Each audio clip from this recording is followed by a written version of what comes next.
She who thrives. Phoenix rising. The true me. The ups and downs crazy in life.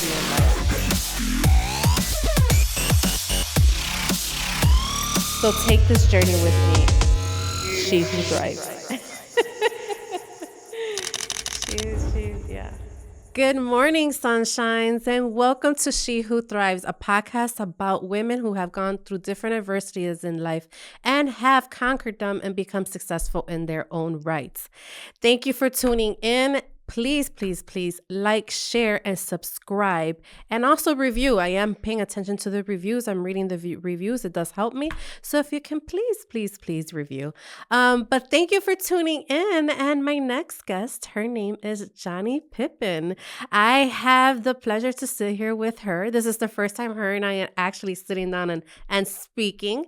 We met, I don't know how many years ago. I think it was probably when I first moved to Florida, and it was about 11, 12 years ago, through mutual friends. Yeah. And we just never really connected much. And she reached out to me because obviously I'm doing something, guys, on Instagram and social media, which I try to stay away from until now that I'm just putting myself out there. So I'm excited because it's actually working. And she reached out and we talked this past Saturday about so many things. So she wanted to come on, and I'm so happy and honored that she wanted to be here with me and talk with you guys about her journey in her life and where there's a lot of similarities. But I'll let her introduce herself now and let me, we're going to have this conversation. I'm excited to see where it goes. Well, Janelle, thank you so much. Yeah, I definitely believe that 12 years ago, it was not the moment for us to meet in person, but time says it all. So I think we had to wait 12 years to meet again. Right. and somehow to connect, the universe connect us and with a purpose. And I think this is the purpose. Thank you for having me here. It's a pleasure. You're going to get benefits, but I think I'm the one with the benefits because I'm in a search of my soul, and I think this could be the answer. So I'll tell you later how I feel. So I was so curious about that. Thank you. Yeah, I've been reflecting a lot since Saturday about this, the whys, why? And, time will say it. But this is very interesting to me. And it's funny because I actually was texting my comadre last night and going back and reading, seeing the edited versions of the episodes. I'm like overwhelmed with it because I'm sitting here and talking to you, but once I leave, I don't remember the whole conversations at times. So when I look back, I'm like, oh my God, that was so interesting. Or, oh my God, that is very touching. So I was telling her, it's crazy because is this my purpose? With everything that's happened in life, is me doing this my purpose? So it's funny how you're saying that now because I think I was questioning myself last night. Yeah. When we talked Saturday, I told you, I'm 47 years old and, my background, and I guess I will share with everybody today. But I told you something that I was very conscious and is happening to me for the past 6 or 7 months. I'm going to say this year. I keep asking myself a question. Did I do enough? Right. Why do I have everything? Why am I being ungrateful? Why do I feel like something else is missing? Is there something that I have to do? If I die right now, will I die in peace? And that answer is always something is missing. Hello, you have something to do. And then when you reach out or when we talk, I'm like, maybe this is the path. Maybe this is the catch. Where after I talk to her, where do I have to go? So yeah, let's find out. I'll let you know. Follow up. Maybe for you 20 podcasts, you can invite me again. I be like, did you find it? Yes. It's a search. And I believe that every human being, it has nothing to do with woman or guy. We need to drive for something else, a purpose.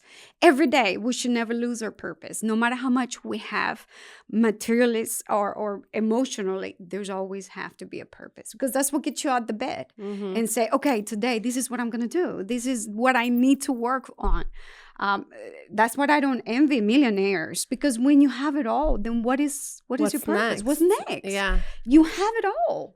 And that's what I try to tell my kids. Don't pray that you get rich, because then I feel like you lose your purpose. What does Kim Kardashian wake up and think? What else does she want? But it's not her. Me looking at that. Yeah. It's her. What I've seen, it's not even the money that drives her. Power. Is it the power? You think so? I think because she tries different things. So she's constantly trying to be out that box and figure herself out too. So she's a human being, just like all of us. So although she's accomplished this, she wants to see, and I think too, also prove other people wrong. Like, okay, you say I can't act, I'm going to go ahead and act. Because now she's on this show. So I don't think she really looks at so much of the money. I think it helps her. I don't think it has nothing to do with money anymore. Yeah. I think it has to do with power and ego, and it's fine. Yeah, ego I probably. was, on my way here, was listening to Sadhguru. He is one of my mentors. I listen to him all the time. And who's this? Sadhguru is a guide. Is a mentor about spirituality. Okay. And, I listen to his message every day, and I wanted to start and open this interview with something that I read this morning about him, and it hit me right there. It hit me. I couldn't have a better message today than his message. But he was talking about success. And they asked him, Sadhguru, how can we define success? Can you tell us tips about success? And he says something that I love. And he's like, if there was tips or lines for success, then everybody will be successful. Then we all will be successful. But we have our own definition of success for each and every one of us. Absolutely. Like, do I feel successful? Absolutely, yes. I'm in the top. And maybe I don't have as much as somebody else, but she considers herself successful. But I don't consider myself successful because I have a business, or I have employees, or I have freedom. I consider myself successful because I wake up every morning. I'm able to see because I'm able to feel. And I know these are two cliches, but that's just, I'm so grateful for everything, because I have somewhere to go in bed, because I have breakfast, lunch, and dinner, because I choose what to eat, because my paps are negative. Right. Because my hormones are not acting up yet. Right. So that's how I feel I'm successful. That is how I define my success, not by the number of employees that I have. I think that's the same thing for me, because I tell people I grew up, although I lived in the States, I grew up very, very poor. My mom, it was a very rough upbringing. So at times I sit in my living room and I look around, I'm like, this is success, that I was able to keep the lights on for all this time. I'm able to keep, pay my bills and keep a roof over my head. It's like, this is success for me, because, I grew up with being in a household that, although we had a roof over our head, we didn't have gas, we didn't have light, and we live in Chicago, and the winters are rough. We had sometimes, the pipes were so frozen, they were bust, so we didn't have gas for a very long time until they fixed that or whatever. But it's like sitting there, and it's like, this is success for me. Absolutely. And so we are in the same path. Yeah. So, so starting with you coming from Colombia. I am Colombiana, yes. So how old were you when you came here? I was 19 years old when I moved to America. I just graduated from college. I'm a journalist. I'm a social communication and journalist.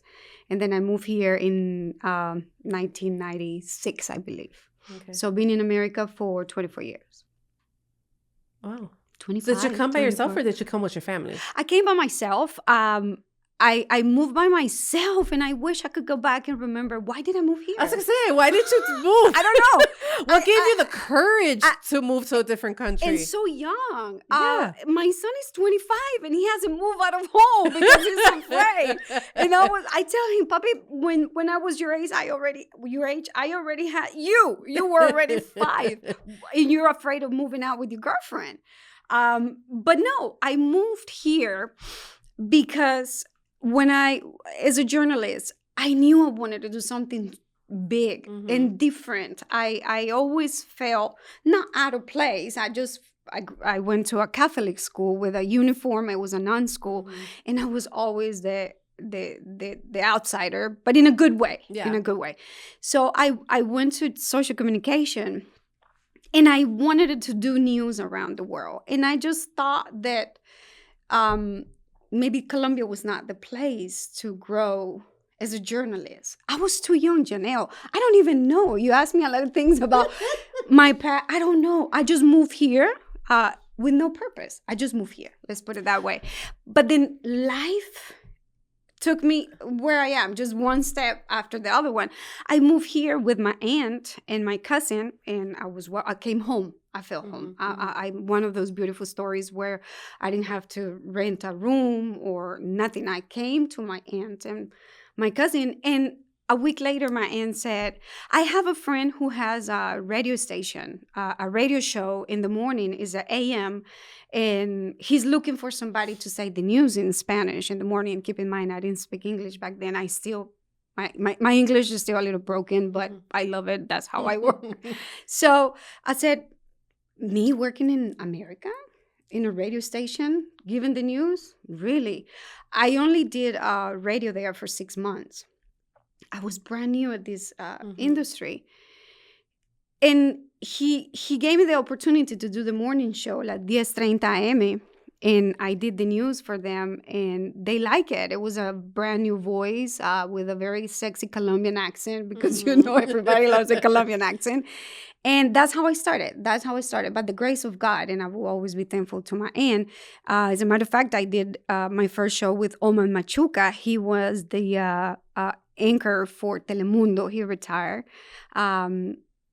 And he was my first boss or my first hero in this country. Mentor. Yeah, that's how I started. Yeah, because I can only imagine at 19 coming to a different country. I moved from Illinois to Florida at 30. And that was a big deal. Yeah. I don't know. I guess moving to another country 25 years ago is different than why people are moving here. If you ask somebody, an immigrant, why you move, there's 1,000 reasons why they move. But back then, things were okay. My life was nice. I was the only daughter back then. There was no struggles with finances. My family was okay. I could have kept living and going there. Yeah. But one day I asked my stepfather, I want to move to America. I want to go to America. I want to see how is America. And I want to go to Disneyland. And he got me the visa money, and I went and applied for the visa, and they gave it to me, and I came, and things were wonderful. I love this country. As much as I love my country. When I get there, I bless myself. And then when I arrive, I bless myself. And I always say my heart is divided in two, equal to Colombian and America. This is home.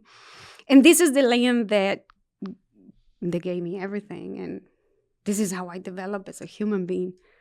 And I love it. I just love it. Nice. And then, so 19, going into journalism, into all that world. Okay, so I started working, and of course it wasn't enough. It was just 3 hours doing the show. Then I had to go to school because my aunt said, you have to go to school. You have to learn English because I don't want to have somebody. So I had to go to school. And I was going to school in downtown here in a school. Then I had to work selling shoes, baker shoes. And then maybe in a rumba, in una fiesta, or I don't know, I was partying somehow. I don't remember, I guess. I met someone, and he said, I know somebody that she is the fiance of a director executive for Univision, and they're always looking for talent. And I'm like, Univision? Are you kidding me? You know, you always have that, am I good enough for that? Really? That imposter syndrome kicks in. Yeah. You become your own enemy. Yeah. And I'm like, okay. And he said, well, then he introduced me to that friend, which is my best friend today, Estivali. And she was the owner of Las Unichicas. I don't know if you remember Las Unichicas. They were the models when you had to do a commercial or something like that. And you had these beautiful models over here by you. Yeah.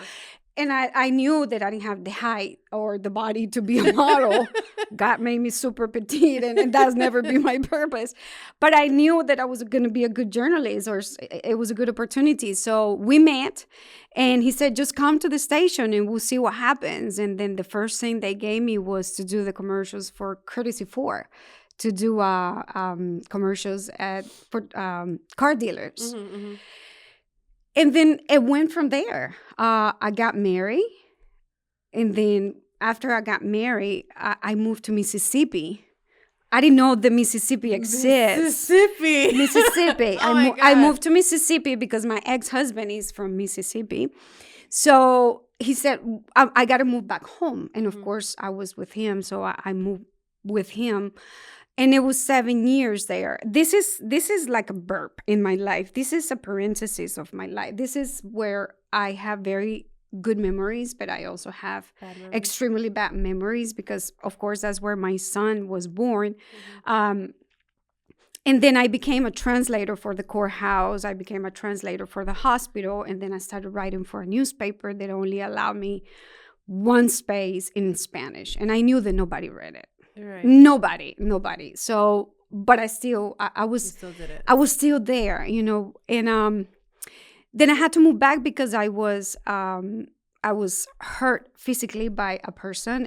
I was a victim of race there. Back then, it was only like 6 or 7 Hispanic people in the town.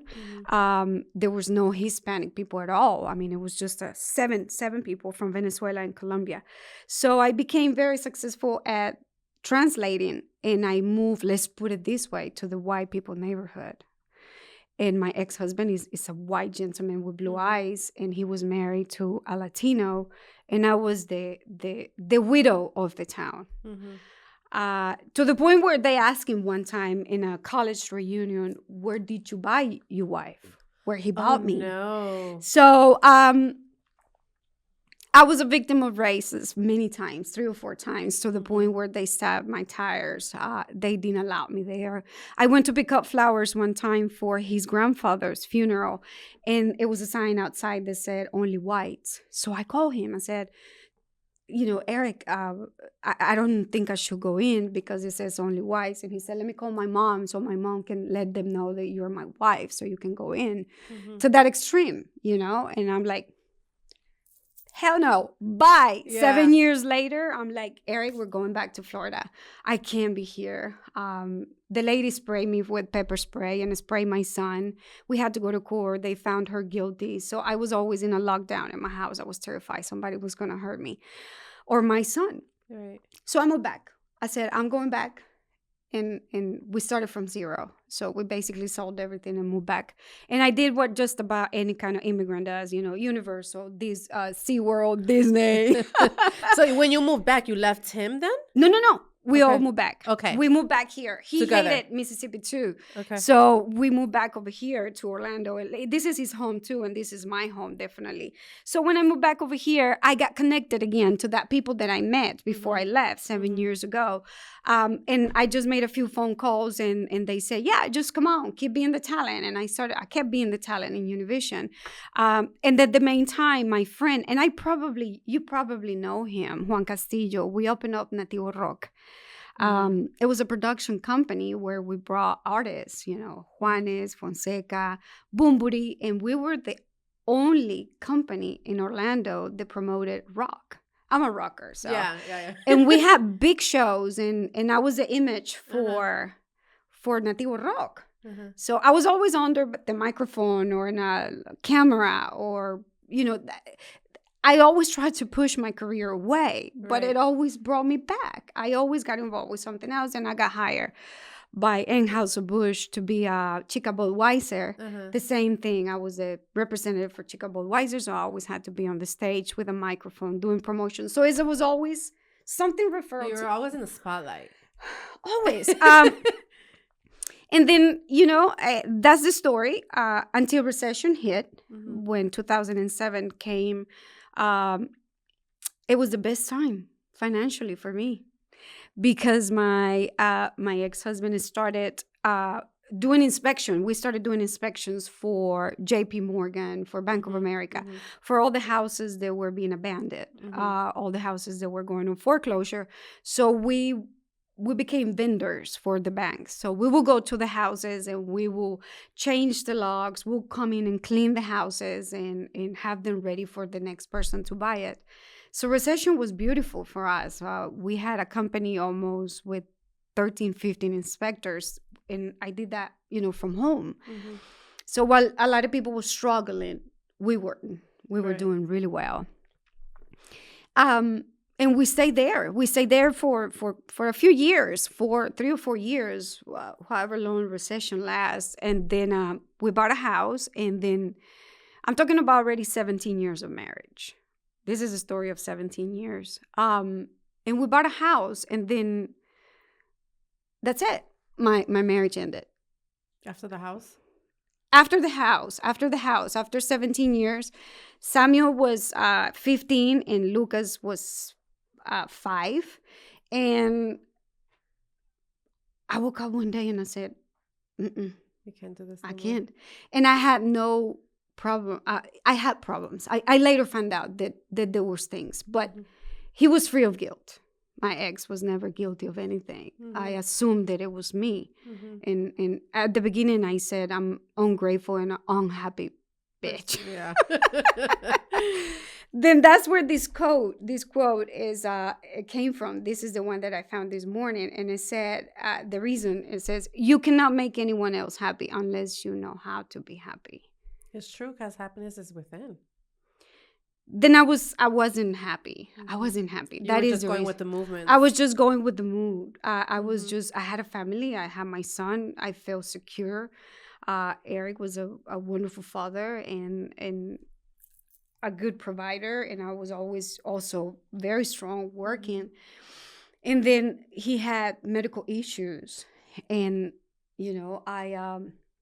I realized that I was a nurse. I was there for the kids. I was there. I know I relate that to you. Oh my God, yeah.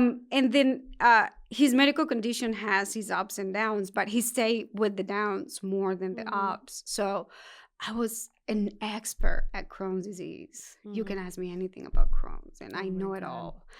Many surgeries, many hospitals, and I did it with a lot of love, with so much love. But then I had the right to say no more. I can't. Yeah, because you lose yourself into that situation. Like you said, you're not a wife. You're a nurse. You're a caretaker. And as much as you feel like, okay, for better, for worse, I'm doing this because he's my husband, you lose yourself as an individual, as a wife, as someone that needs to be desired, all of that. And you really immerse yourself into this person. And it's like, what's going on here? And for me, I had that struggle for a long time. We did separate and we were living separately for a long time, but we were still doing all of the family functions together, still being around each other, still husband and wife, but we lived separately. It was very untraditional, but it was functioning for whatever amount of time. And then after 17 years, it was done. I mean, he put it on me like I need to whatever. There's certain things that happen there, but I get it. And I tell it's hard when you try to be a caretaker for the loved one because you make all the excuses in the world. Like, no, I can't leave them. No, they need me. But then it's an internal battle with yourself because you don't want to be a bad person, but then at the same time, you forgot who you are as an individual. Yeah. So after the divorce, I'm sure you went through it too, that you had to rediscover who you were.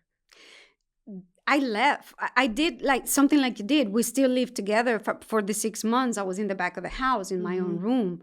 And I don't know what I was waiting. I was waiting to see if something got better or, and I got a lot of blame. A reaction from him. What's going to happen? And then I realized little by little that when you're not happy in a relationship, for whatever reason, you don't have to have just a specific reason why you're not happy. Just everything, just a combination of everything. I wasn't happy. Then I was hitting my 30s, 32, 33. And that is the age where I believe we wake up because we're not teenagers anymore. We're not that young anymore. We become adults, responsible adults. But also as a woman, I just love who I was at that moment. I felt beautiful, sexy, empowered. And I'm like, I want to eat the world, but I'm locked here in a situation where I'm not happy.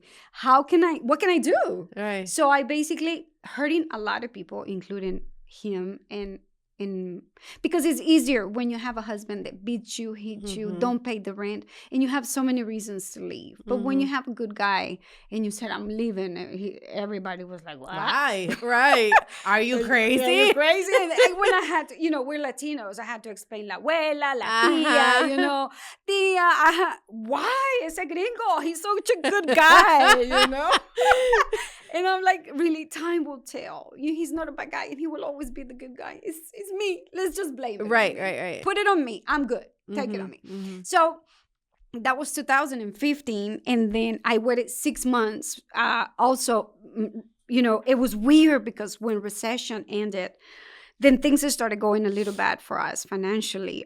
Plus, we use all our savings for his condition because the medicine that he needed, Medicaid or the insurance, didn't have it. So I remember we even had to bring the medicine from India.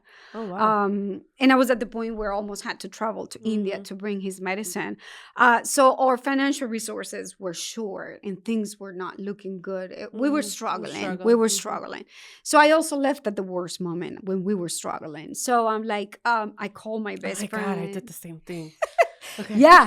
and you have that weight for so many years. I feel like just recently don't have that anymore. It's gone.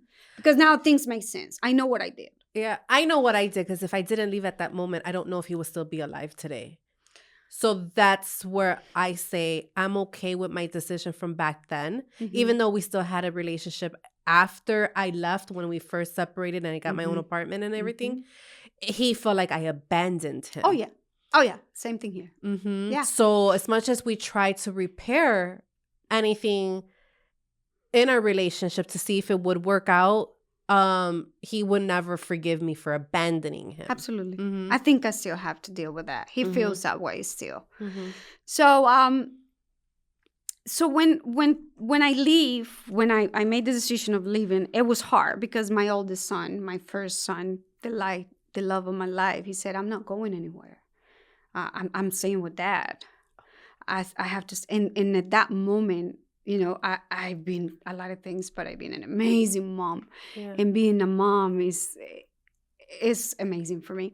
So it broke my heart, but I knew I still had to do it. And then, of course, my little son, he was coming with me.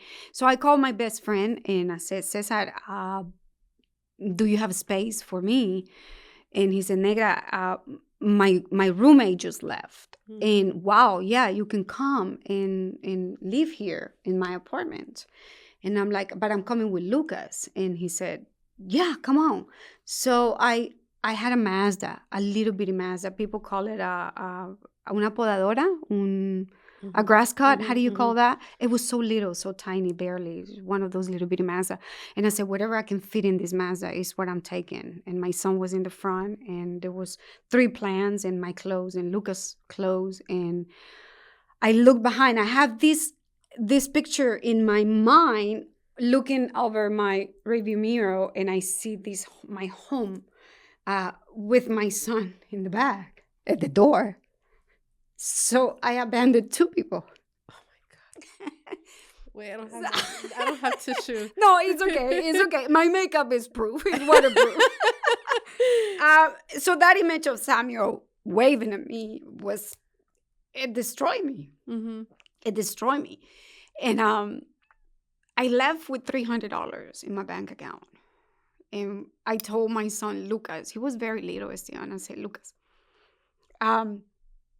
I can't promise you nothing right now, but I do promise you that you will always have somewhere to sleep and something to eat. And you're going to go to school. And I'm going to give you my all. And things are going to get better. When? I don't know. I'm not going to put a time. But they will be better. And that was when my journey started. I guess. I don't know. Or before. Right. So I said, oh my goodness, so now what am I going to do? I'm by myself. I have my son. I live in an apartment. I feel like with a roommate again in downtown, because we live here in downtown Orlando. Oh my God. And we were all divorced. All my friends were getting divorced. So Steve got divorced. Caesar was divorced. All my friends were getting separated. At least you have people to relate to at that it's time. It's not that bad. Mm-hmm. So, and then I heard a lot of people on that process. We would need about 3 podcasts to tell you. But, I found love I fell in love with someone. Mm-hmm. And that was a push for me. And that light, that love was amazing. I felt really amazing things with this guy. And then I started doing massage because I went to school here to be a massage therapy. So I was doing massage. The Univision was calling me to do my talents. I did lawyers and car dealers and many things for Univision. And then I kept going with JP inspections. I was, okay, so I have insurance. I have workers' comp and liability. And I still have 6 months of workers' common liability. How can I keep using this? So I went to Wentworth when I met you. Mm-hmm. That was my first. And I said, so-and-so, hey, I'm wonderful at cleaning. Can you give me an apartment to clean? Do you have insurance? Yes, I do. I have insurance, workers' common, and here are my papers. And we have an inspection company called JP Inspections. Can I clean? Sure.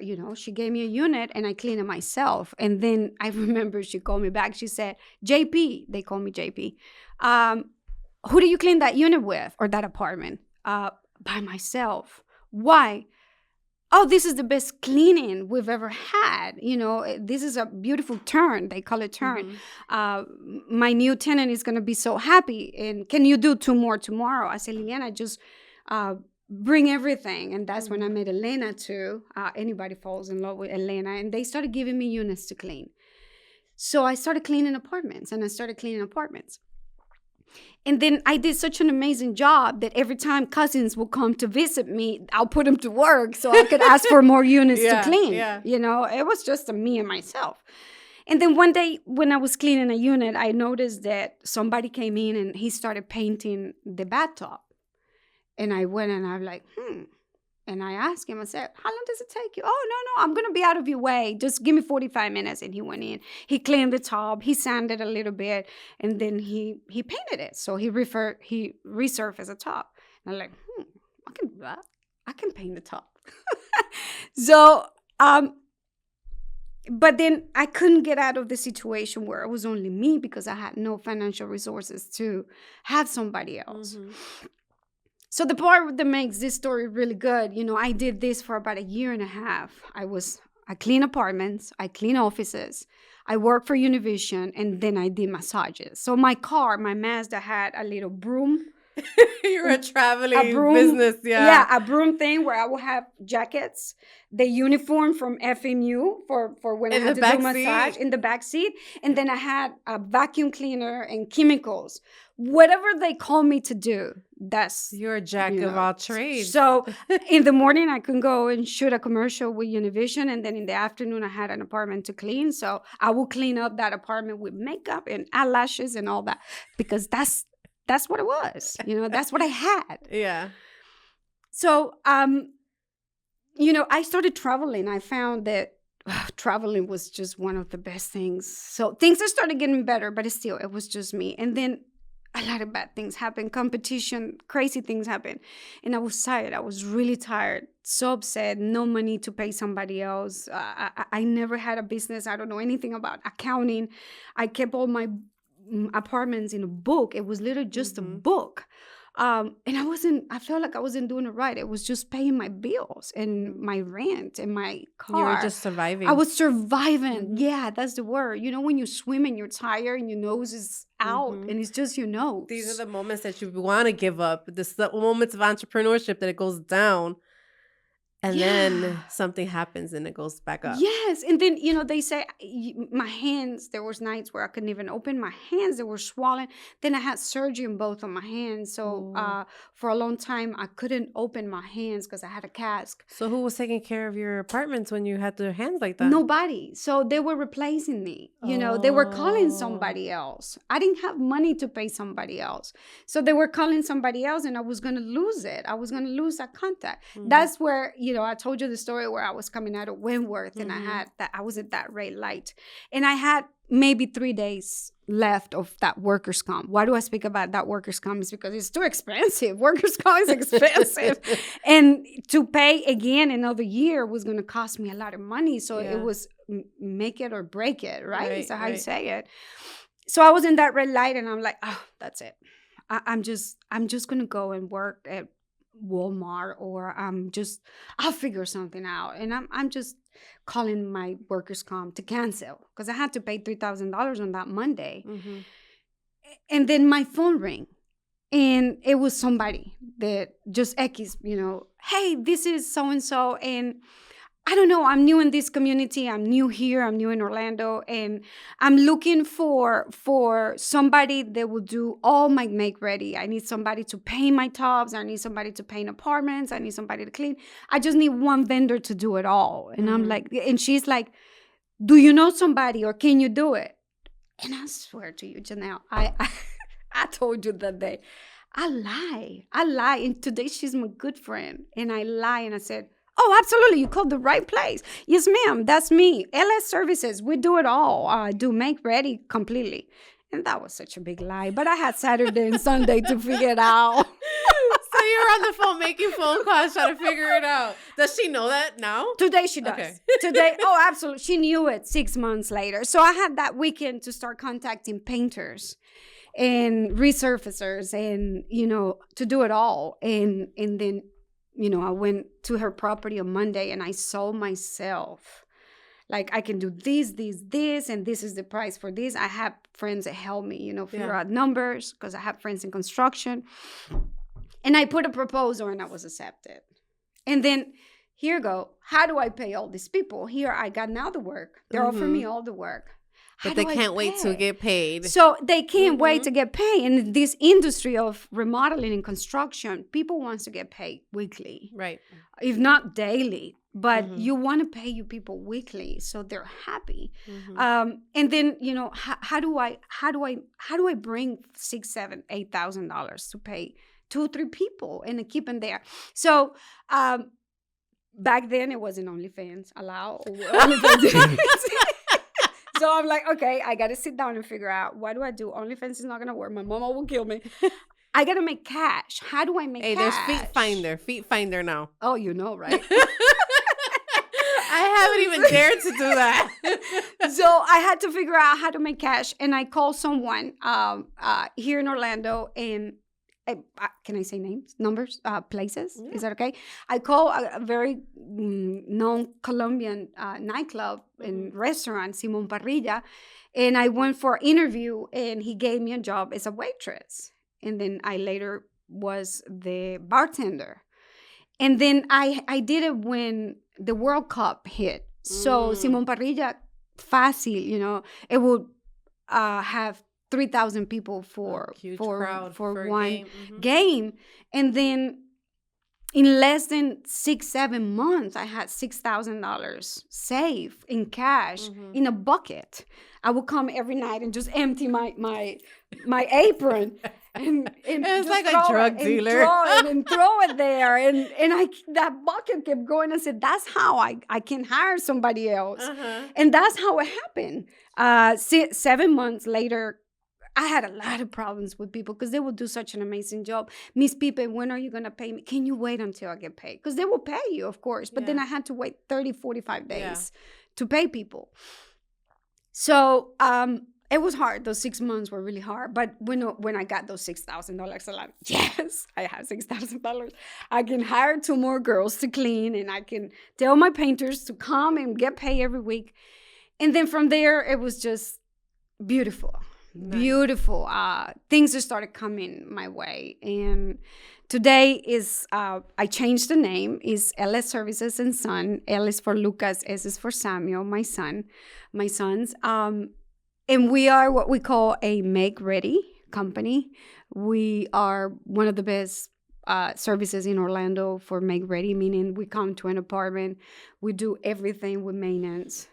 Do you do just the apartments, or do you do like houses too when they're... I don't do occupied properties. We don't do any kind of No, when they move out, like, you know how they sell the house. I work for realtors. I have a few clients and they're realtors, and they take the house, they want to make it pretty. So they call me, we do whatever remodeling they need, or we paint them, or we clean them. But no, I don't work on occupied properties. No, I asked for myself because I'm in the market of finding a house. But when I get a house, I'm not trying to clean it myself. Well, I can give you the number to one of the girls that work for me. Because I get grossed out. Okay, so see, working in a residential business is I don't know. It's different because when you're there, I have to take care of your furniture. I have to take care of your bed. Oh, no, not when I'm there, but I'm talking about before I move in. To have someone make it ready before I move in. Oh, yes. I thought you listen, I've gone to several houses, and to go view them, I don't understand why they don't tidy up. So I don't want to clean somebody else's bathtub or somebody else's toilet. For a while, not for nothing, when I did live in Whitworth and they couldn't grab you to do certain things, they were grabbing other people, and I was helping those other people do those. And it was because I was tight on money. And they were like, I'll pay you this amount of money if you help me come and clean this. I'm like, all right, cool. So I did it, and I was doing it for a little while. It wasn't very long. But I don't know how to understand like how you can do cleaning. Cleaning is hard. My back was killing me. My hands were hurting me, and the chemicals. I don't know how many times I almost killed myself. And do you know why I truly believe that I am that my company works so well, and the people that works for me. When you have this kind of industry that is rough and people goes in and out a lot, this is like a transition. Cleaning is a transition for people. Right now I don't have papers. I don't have other job to do. What else I have to do? Cleaning. But I actually have people. I have a couple girls that are making a career out of this, because now I have a girl that is kind of my assistant manager, and she's out of cleaning apartments, and she managed just quality control and hiring and training. So you can make a career out of cleaning. And of course I had to add other things like resurfacing tubs and counters and painting and drywall. And I know more about drywall than Victoria's Secret. And, so this industry is, and listen, I couldn't do this without the help of men. Men taught me how to do this. All my mentors were guys, my painter, the resurfacer. But being on the feminine side, I put that feminine side to this company. And I think that's why I am where I am and where I am successful. Somebody told me yesterday, one of my bosses, he called me to I got 3 buildings here in downtown. We take care of 3 buildings here in downtown. And he called me and he said, "You are a great leader."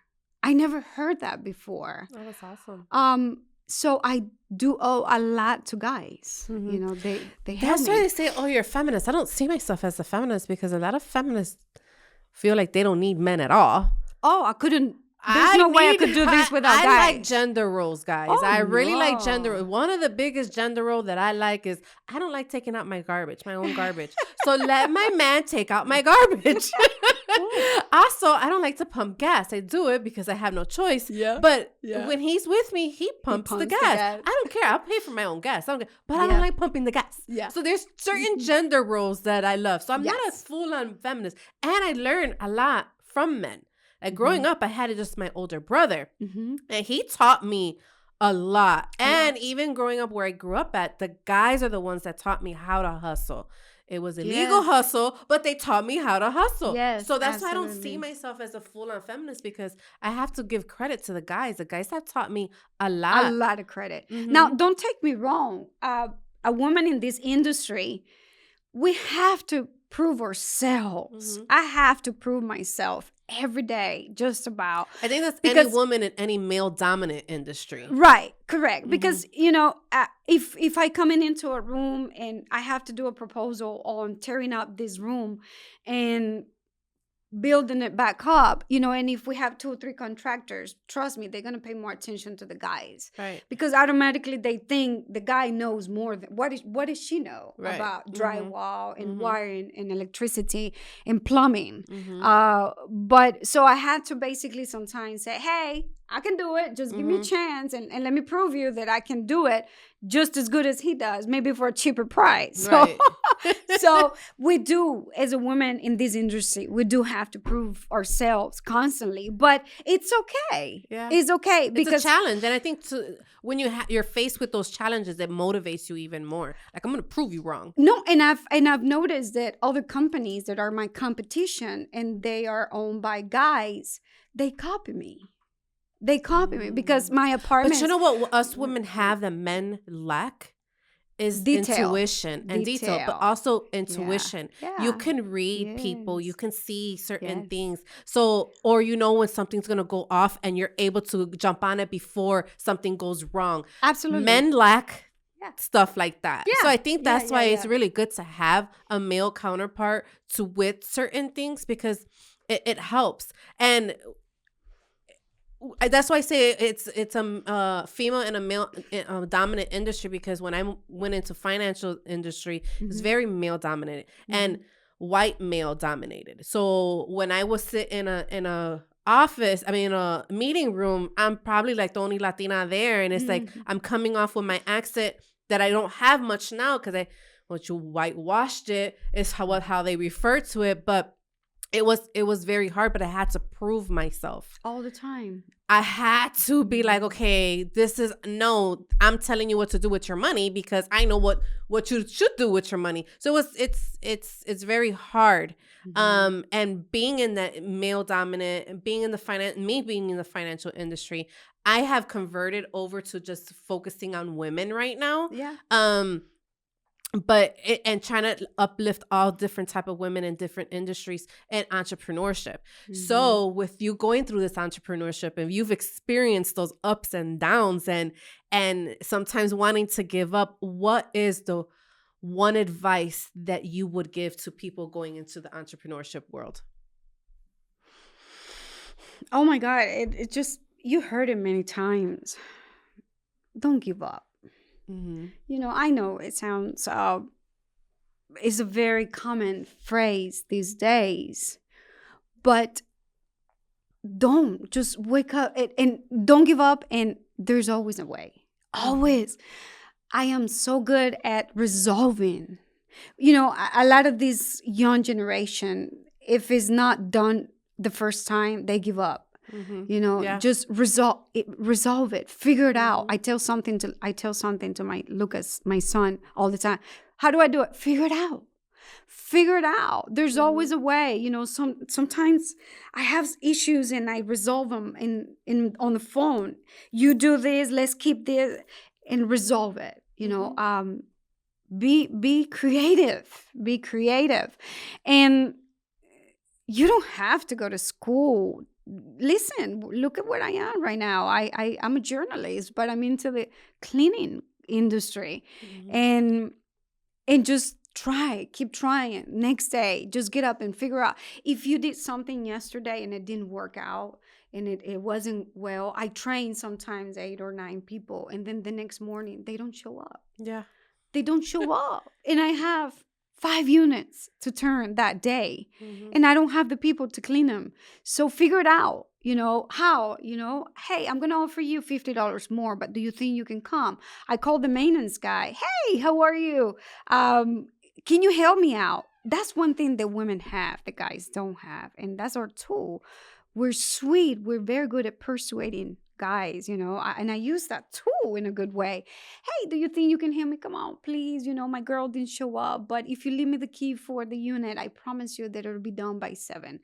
Yeah, that day. You gotta work your talent. Work that persuasion. And guys don't have that talent. Yeah. And we do. And you don't have to be vulgar. Yeah. You don't have to be insinuated. You don't have to No, you just work that beautiful energy, that feminine energy that we have. And guess what? That the maintenance guy will tell me, okay, JP. So, but you make sure that the key is you leave the key at the front office, and then maybe on Tuesday I bring in some pan de bonos or some empanadas. Here, Tito, thank you for what you did for me Thursday. And then I did a beautiful job. That's what I'm saying. Try it again. Keep trying. Figure it out. Yeah. I guess that's just because things are not easy. Things are not easy, but like you said, this day and age, the younger generation, a lot of them, don't get mad at me, but this is true, are entitled. Yes. So they think, I'm going to do this and I'm right away going to make money. It's not how it works, guys. No. You have to go through the struggles. But I think for me, because I already went through the struggles growing up and I come from nothing, I'm okay with losing it all because I know how to regain it all. So it's like, okay. Innovation. Yeah. Yeah. And I know how to pivot. And that's what I'm teaching a lot of my clients too, to make sure we pivot and not to, worry about recession, because recession, a lot of people become millionaires in recession. Well, that is one of the, I was thinking when you were talking a minute ago, the cleaning industry is very, a lot of misconception about the cleaning industry. Oh, she cleans. There's a lot of people that think that you can clean. You got a mop and a broom, and then you have a company. My competition is just 2 or 3 guys that want to clean. No, it takes a lot of knowledge if you want to do it the right way. Logistics. It costs money to do it professionally. It costs money to get involved with buildings. It costs me so much money to be able to work for a building like this and doing maintenance. But people ask me, would you quit what you do? And I asked that question many times. Do you want to quit what you do? And I said, no, because we survived recession. We survived COVID. During COVID, we were the only ones working. Cleaning became the most important thing because then we started doing COVID cleanings. Yeah. So we were allowed to be everywhere. And after people started returning to their offices, goodness gracious, I didn't have enough fingers to count how many cleanings we did in offices because everybody thought that COVID was on the table. So we disinfected. So no, cleaning is a wonderful business. And it quite often gets very misunderstood or misjudged. So we're coming up with time. I mean, we're running out of time now. All right. Yeah, I told you I need about 3 podcasts. It's happening so much that we talk and talk and talk, and then it takes its course. So I love it.